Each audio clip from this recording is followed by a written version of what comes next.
हर गांव में कुछ पुरानी जगहें होती हैं जो अब नहीं बची, पर वहां की कहानियां आज भी जिंदा हैं। जिन दीवारों पर कभी किसी का नाम लिखा था वो अब टूटी हुई हैं, पर जब रात होती है तो वो नाम फिर से सुनाई देने लगते हैं। कुछ कहानियां चीखती नहीं, बस धीमे से सरकती हैं, जैसे किसी बंद खिड़की के पीछे कोई अब भी सांस ले रहा हो। खूनी रात भी ऐसी ही एक कहानी है जो जुबान से कम, आंखों और दिल से ज्यादा महसूस होती है। आप सुन रहे हैं स्टोरी नाइट, जहां हर कहानी सिर्फ डर नहीं, एक ऐसा सवाल भी छोड़ जाती है जिसका जवाब शायद आपको अपनी ही यादों में ढूंढना पड़े। दोस्तों, आज की ये कहानी सुनने से पहले एक बात बताइए, क्या आपके गांव या शहर में भी कोई ऐसी वीरान जगह है जहां कोई जाने की हिम्मत नहीं करता? अगर हां, तो नीचे कमेंट में जरूर बताइए कि आप कहां से सुन रहे हैं ये कहानी, क्योंकि किसी और की कहानी कल आपकी भी हो सकती है। तो मेरा नाम अमित है। ये कहानी मैंने नहीं बनाई, ये मुझे मिली थी एक ऐसे आदमी से जो शायद खुद भी जिंदा नहीं था। साल 2019 की बात है। मैं तब दिल्ली में था, लेकिन कुछ काम से बिहार के एक दूर दराज गांव में जाना पड़ा था। नाम नहीं लूंगा, क्योंकि वहां आज भी लोग उस रात का नाम लेकर कांपते हैं। मुझे उस गांव में 2 रात रहना पड़ा। सरकारी सर्वे का काम था, पर वहां जाने के बाद काम पीछे छूट गया और एक अजीब सा डर मेरे साथ चलने लगा। दूसरे दिन की शाम थी। मैं गांव के बस स्टैंड के पास एक चाय की दुकान पर बैठा था। सामने एक बूढ़ा आदमी बैठा था, सफेद दाढ़ी, सूखी आंखें और हाथ में लकड़ी की छड़ी। हमने बात शुरू की, और जब मैंने उस वीरान मकान के बारे में पूछा तो वो चुप हो गया। कुछ देर बाद उसने मेरी आंखों में देखा और धीरे से बोला, उस रात के बाद वहां कोई नहीं गया, क्योंकि जो वहां गया वो कभी लौट कर नहीं आया। मैंने पूछा, क्या हुआ था वहां? बूढ़ा धीरे से उठा, एक पुराना लकड़ी का संदूक खोला और उसमें से एक मिट्टी से सनी तस्वीर निकाली। तस्वीर में 3 लड़के थे। एक उनके बीच खड़ा था, चौड़ा माथा, छोटी आंखें और होंठों पर हल्की मुस्कान।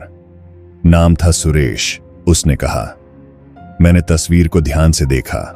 बाकी 2 चेहरों पर अब धुंध सी छाई हुई थी, पर बीच में खड़े लड़के का चेहरा साफ था, सुरेश। बूढ़े ने तस्वीर को अपने सीने से लगाते हुए कहा, ये तीनों गांव के ही थे, साथ पढ़े, साथ बड़े हुए, और फिर एक रात सब खत्म हो गया। मैंने पूछा, क्या हुआ था उस रात? वो बोला, गांव से थोड़ा बाहर एक पुराना कच्चा मकान था, खेतों के पार, जहां कोई नहीं जाता था। उसी जगह ये तीनों अक्सर मिलने जाया करते थे। वो रुका, फिर धीरे से आगे बोला, उस रात भी तीनों वहीं गए थे। सुना है कि साथ शराब पी थी, पर फिर झगड़ा हो गया। क्यों हुआ कोई नहीं जानता। अगली सुबह वहां 2 लाशें मिली। एक की गर्दन आधी कटी थी, दूसरे का सिर पीछे से फटा हुआ था। सिर्फ सुरेश गायब था। मैंने पूछा, फिर क्या हुआ? बूढ़े की आंखें नीची हो गईं। पुलिस आई, तहकीकात हुई, लेकिन सुरेश का कुछ पता नहीं चला। लोग कहते हैं उसने दोनों को मारकर खुद को खत्म कर लिया, पर उसकी लाश कभी नहीं मिली। मैं चुप रहा, पर बूढ़े की बातों में कुछ ऐसा था जो दिल के अंदर उतरता जा रहा था, जैसे ये कहानी अब सिर्फ एक हादसा नहीं थी, बल्कि कोई अधूरा बदला। बूढ़ा थोड़ी देर चुप रहा, फिर धीरे से उठा और दुकान के पीछे की संकरी गली की ओर इशारा किया। वहां चल, कुछ दिखाना है। मैं उसके पीछे हो लिया। गली के पार एक पुराना झुका हुआ मकान था। दीवारों पर दरारें, खिड़की से झांकती झाड़ियां और सामने का दरवाजा जंग लगा, आधा खुला हुआ। यही वो जगह है, उसने कहा, जहां सुरेश, राकेश और विजय उस रात गए थे, और जहां से सिर्फ 2 की लाशें निकलीं। मैंने मकान की ओर देखा। हवा एकदम थमी हुई थी, जैसे दीवारें अब भी उस रात की बातें अपने अंदर दबाकर रखे हों। तू अंदर जा सकता है अगर चाहे, बूढ़ा बोला, लेकिन जो सुनेगा वो तुझे चैन से सोने नहीं देगा। मैंने बिना कुछ कहे कदम आगे बढ़ाए। दरवाजा जोर से चरमराया और अंदर घुप अंधेरा था। मैंने मोबाइल की टॉर्च जलाई। कमरे की जमीन पर अब भी एक कोने में सूखी हुई खून जैसी काली परत जमी थी। दीवार पर पुराने पोस्टर, फटी रस्सी और कमरे के एक कोने में पड़ी एक टूट चुकी लकड़ी की कुर्सी। मेरे कदम उस कुर्सी के पास पहुंचे ही थे कि टॉर्च की रोशनी झपकने लगी, और तभी कुर्सी के पीछे दीवार पर किसी ने ताजा उंगली से लिखा हुआ एक शब्द दिखा, सुरेश। उस दीवार पर नाम देखकर मैं सिहर गया। लगा जैसे किसी ने अभी अभी लिखा हो। उंगली के निशान गीले थे, जैसे ताजा मिट्टी में खुरच कर लिखा गया हो। मैंने पलट कर देखा, कमरा खाली था, लेकिन अब उस वीरानी में कुछ था जो सांसों से टकरा रहा था। एक अजीब सी घुटन, जैसे कमरा खुद ही कुछ छुपा रहा हो। मैंने दीवार के पास हाथ रखा। मिट्टी गीली थी और वहीं नीचे पड़ी थी एक पुरानी डायरी, आधी जली हुई, किनारे स्याही फैली हुई। मैंने उसे उठाया। पहला पन्ना पूरा काला था, जैसे जानबूझकर मिटाया गया हो। दूसरे पन्ने पर एक लाइन थी, वो हमारे साथ नहीं था, पर हम तीनों में से एक अब इंसान भी नहीं रहा। मैंने पलट कर देखा। अब तक मैं कमरे में अकेला नहीं था। किसी की परछाई दीवार पर धीरे धीरे हिल रही थी, लेकिन मेरे पीछे कोई नहीं था। सांसें तेज हो गईं, टॉर्च की रोशनी फिर डगमगाई, और तभी उस परछाई के पास से एक और आवाज आई, धीमी, खुरदुरी और टूटी हुई, जैसे किसी ने बहुत देर बाद बोलना सीखा हो। अमित। मैंने झट से मुड़कर देखा। कमरा खाली था, पर वहां अब भी मिट्टी में एक ताजा निशान था, 3 पैरों के निशान और एक खून से सना हाथ। वो खून से सना हाथ दीवार के नीचे जमीन से आधा बाहर था, जैसे किसी ने उसे जमीन के अंदर से खींचने की कोशिश की हो, या फिर किसी को दबाने के बाद ऊपर से मिट्टी डाल दी गई हो। मैं धीरे से झुका। उस हाथ पर पुरानी काली मिट्टी जमी थी और उंगलियां मुड़ी हुई थीं, जैसे मरते वक्त किसी ने खुद को बचाने की आखिरी कोशिश की हो। उसी पल मेरे कानों में फिर वही टूटी आवाज गूंजी, इस बार और पास से, अमित, मत छू उसे। मैं पीछे हटा, पर मेरी नजर अब कमरे के कोने में पड़ी एक दरार पर पड़ी, जहां ईंटें ढीली थीं और अंदर किसी कागज का किनारा अटका हुआ था। मैंने दरार में हाथ डाला और वो कागज निकाला। उस पर सिर्फ एक लाइन थी, खून से लिखी हुई, मैंने उन्हें नहीं मारा। सांस मेरी घुटने लगी। कहां 2 लाशें, कहां सुरेश गायब। अब ये कौन कह रहा था कि मैंने नहीं मारा? मैंने मुड़कर बाहर की ओर भागना चाहा, पर दरवाजा वहीं था, पर अब पूरा खुला नहीं था, जैसे किसी ने बाहर से उसे फिर से खिसका दिया हो। मैंने तेजी से बाहर निकलने की कोशिश की, और उसी वक्त मकान की पिछली दीवार से एक भारी चीज गिरने की आवाज आई। मैं पलटा नहीं, बस भागा, सांसें तेज, दिल जैसे सीने को तोड़ रहा हो। और जब बाहर पहुंचा, बूढ़ा वहां नहीं था। दुकान बंद थी, गली सुनसान, और अब गांव की हवा कुछ और ही थी, जैसे किसी ने उस पुरानी कहानी को फिर से खोल दिया हो, और अब वो अधूरा हिस्सा धीरे धीरे मेरे अंदर उतर रहा हो।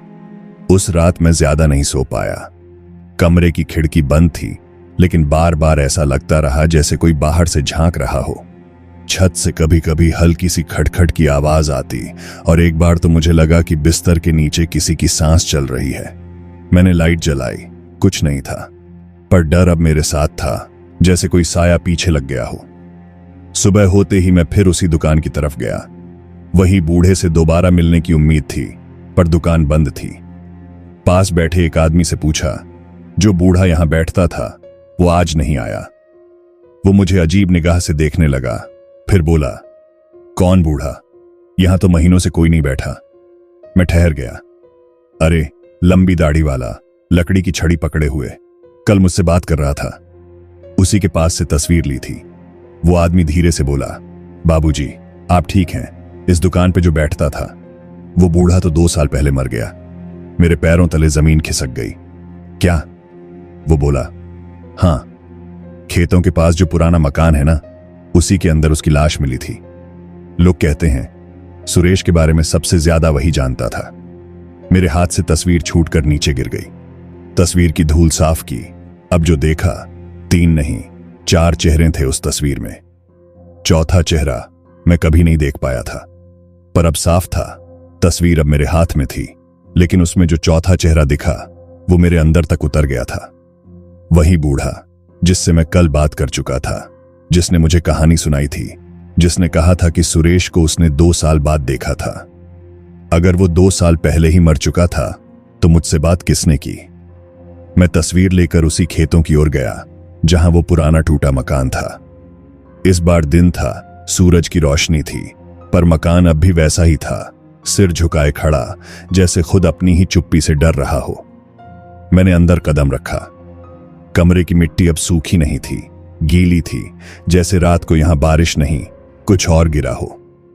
मैं उस जगह पहुंचा जहां मैंने वो डायरी और खून देखा था। सब कुछ अब गायब था, साफ किया गया था, जैसे किसी ने सब सबूत मिटा दिए हों। मैंने दीवार की दरार टटोली, जहां से मैंने पिछली बार वो कागज निकाला था, पर वहां अब कुछ नहीं था। तभी मेरी नजर जमीन पर एक चीज पर पड़ी, एक टूटी हुई चूड़ी। उस पर खून के छोटे छोटे धब्बे थे। मैंने झुककर उसे उठाया ही था कि पीछे से किसी के चलने की आवाज आई। धीरे, भारी कदम, जैसे कोई मिट्टी में पांव घसीट रहा हो। मैंने पलट कर देखा, कोई नहीं था, पर कमरे की हवा बदल चुकी थी। अब वो ठंडी नहीं, बल्कि गर्म और भारी थी, जैसे किसी का गुस्सा चारों तरफ फैल चुका हो। एक दीवार पर कुछ लिखा हुआ दिखा, सिर्फ 2 शब्द, मैं आया। वो 2 शब्द जैसे नहीं, एक चेतावनी थे। कमरे की दीवार पर खुरच कर लिखा गया था, मैं आया। मैंने दीवार के पास जाकर उंगली से उस लिखावट को छूने की कोशिश की, पर जैसे ही पास गया, मिट्टी की जमीन में नीचे से हल्का सा कंपन महसूस हुआ, जैसे किसी ने नीचे करवट ली हो। मैं एक पल के लिए रुक गया। कमरे की दीवारों से एक अजीब सी सरसराहट उठने लगी थी, जैसे सूखे पत्ते हवा में नहीं, दीवारों के अंदर हिल रहे हों। और तभी कमरे के कोने में रखा वो पुराना लकड़ी का संदूक खुद ब खुद खिसकने लगा, धीरे धीरे घिसटते हुए, जैसे उसके नीचे कुछ सांस ले रहा हो। मैंने टॉर्च जलाई और उसके पास गया। संदूक आधा खुला था और उसके अंदर कुछ दबा हुआ दिखा, एक और फोटो। इस बार यह धुंधली नहीं थी। इसमें सुरेश अकेला था, पर उसके चेहरे पर वैसी मुस्कान नहीं थी जैसी पहली तस्वीर में थी।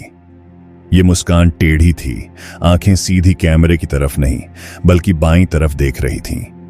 मैंने पीछे मुड़कर देखा, कुछ नहीं था, पर अचानक संदूक के अंदर की लकड़ी की परत अपने आप टूटने लगी और उसके नीचे से जो निकला वो मेरे रोंगटे खड़े कर देने के लिए काफी था। एक लड़की की चुन्नी जो लगभग जल चुकी थी और उस पर खून के 2 ताजे छींटे थे। मेरे दिमाग में एक नाम गूंजा, ममता, जिसका नाम बूढ़े ने कभी नहीं लिया था, पर अब हर चीज उसी की तरफ इशारा कर रही थी। ममता, जिसका जिक्र कभी नहीं हुआ, न तस्वीर में, न बूढ़े की बातों में, लेकिन उसकी मौजूदगी अब इस कमरे में थी। मैंने उस जली हुई चुन्नी को हाथ में लिया। कपड़ा सख्त हो चुका था, लेकिन उस पर बसी बू की पहचान अलग थी, जैसे आग, खून और मिट्टी का कोई पुराना मेल हो। मेरे दिमाग में सवाल उठने लगे, ममता कौन थी? क्या वो इन तीनों की दोस्त थी या कोई और जो उस रात वहां मौजूद थी? मैंने कमरे के एक कोने की दीवार पर उंगली से मिट्टी हटाई। वहां हल्के हल्के खरोंच के निशान थे, जैसे किसी ने मरने से पहले दीवार को नाखूनों से चीर देने की कोशिश की हो। उसी के नीचे फर्श पर कुछ लिखा था, बहुत हल्का लेकिन साफ। उसे मैंने नहीं बुलाया था, वो खुद आया था। अब ये सब और उलझता जा रहा था। 3 दोस्त, 2 लाशें, एक गायब लड़का, एक जली हुई लड़की की निशानी और एक बूढ़ा जो खुद कब का मर चुका था।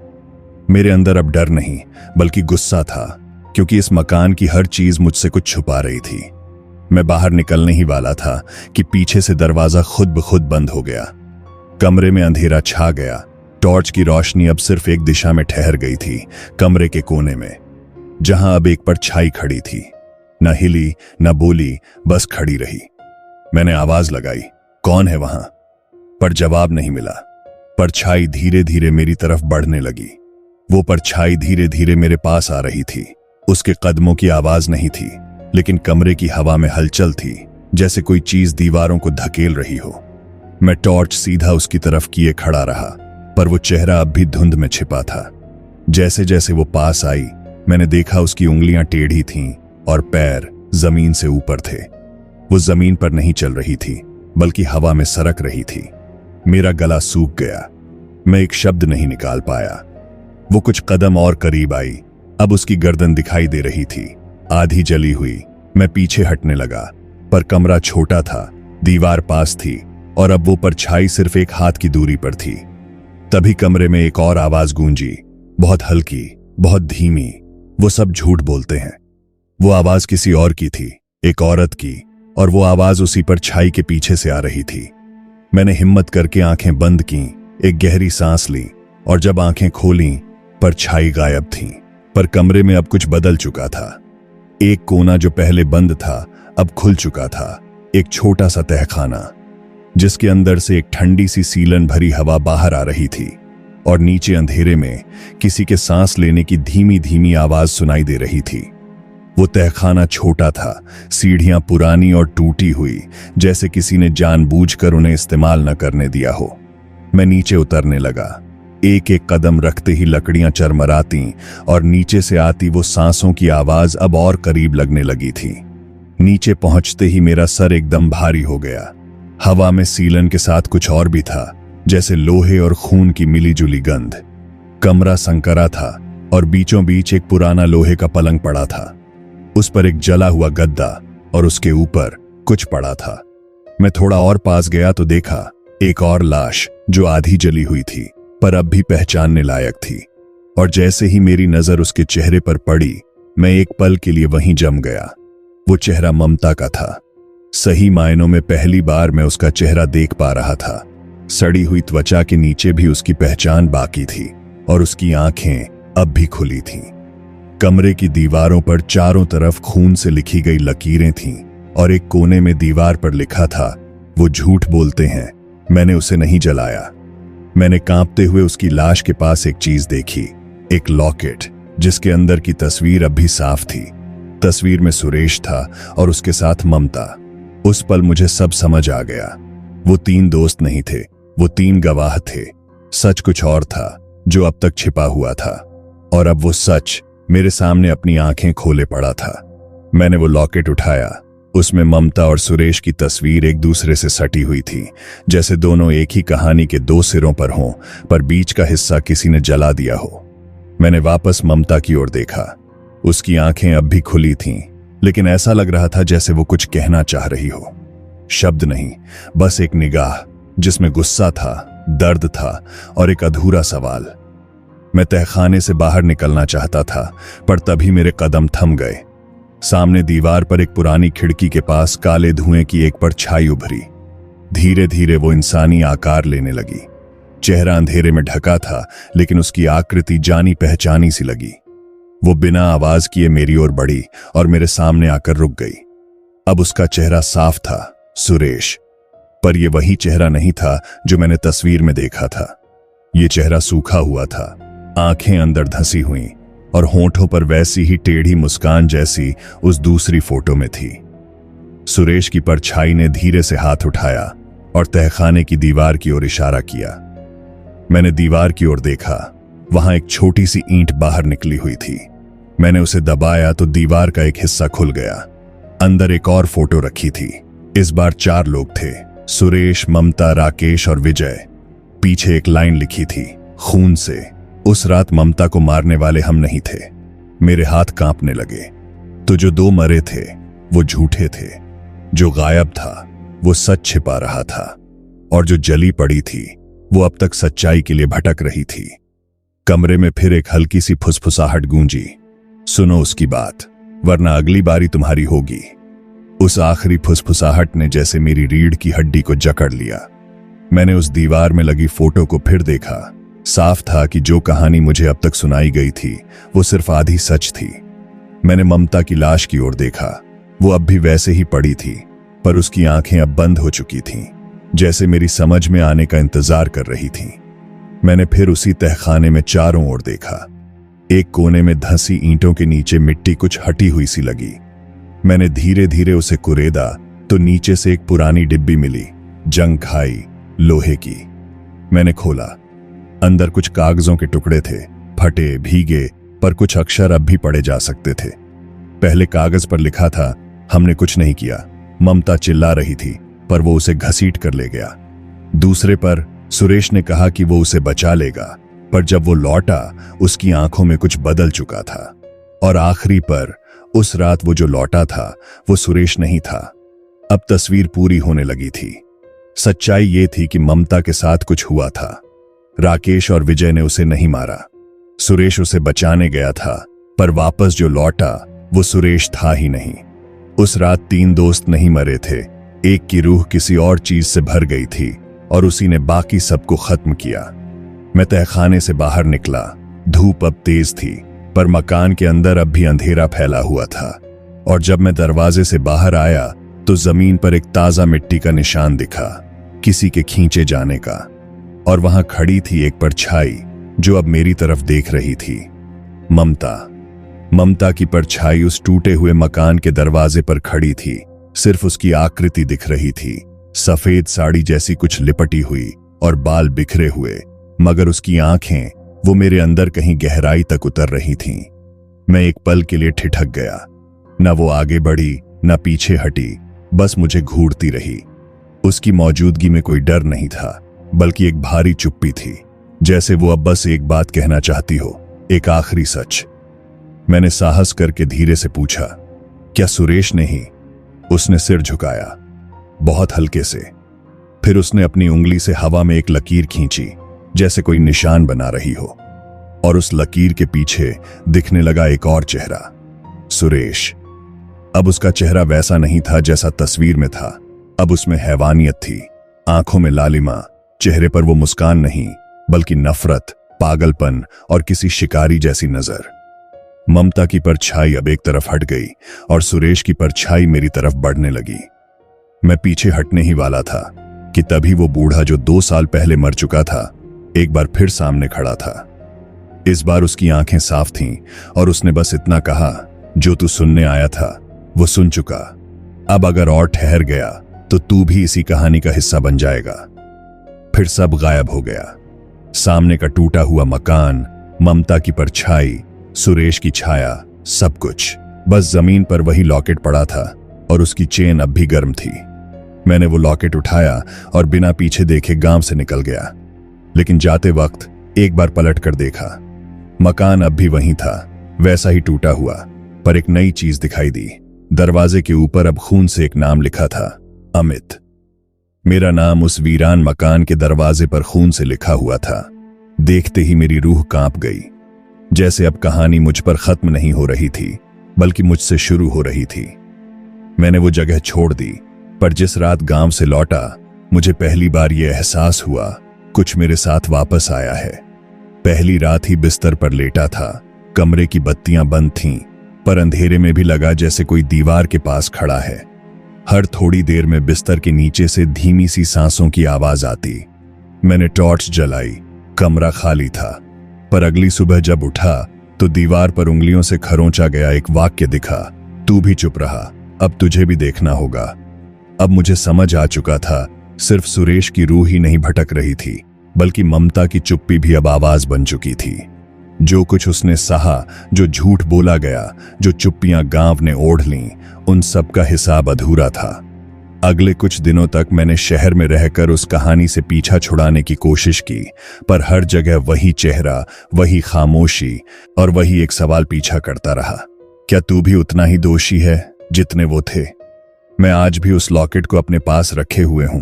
अब भी उसके अंदर ममता की तस्वीर है, पर कुछ रातों में वो तस्वीर बदलने लगती है। चेहरा धुंधला नहीं होता, बल्कि मेरी ही शक्ल उसमें उतर आती है, और फिर वही आवाज गूंजती है, अब तेरी बारी है। कभी खत्म नहीं होती, बस एक नाम बदल जाता है।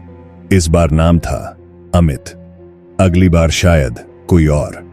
कभी सोचा है, जिस कहानी को आप सिर्फ किसी और की आप बीती समझकर सुनते हैं, अगर असल में वो उसी की नहीं बल्कि आपकी अगली किस्त हो, तो क्या आप भी वैसे ही चुप रहेंगे? क्या आपको भी किसी वीरान दरवाजे पर अपना नाम लिखा मिल सकता है? सोचिए, और ये भी बताइए कि आप इस वक्त किस शहर, किस कमरे या किस सन्नाटे में ये कहानी सुन रहे हैं। कमेंट करके जरूर बताना। और अगर आप भी सच्ची, डरावनी और रूह को चीर देने वाली कहानियां सुनना चाहते हैं, तो इस सफर में हमारे साथ बने रहिए, क्योंकि अगली कहानी शायद आपके और करीब आने वाली है। हम फिर मिलेंगे एक नई रात में, एक नई कहानी के साथ, लेकिन डर वहीं होगा, आपके आसपास, स्टोरी नाइट पर राहुल के साथ। तब तक अपना ख्याल रखें। अलविदा।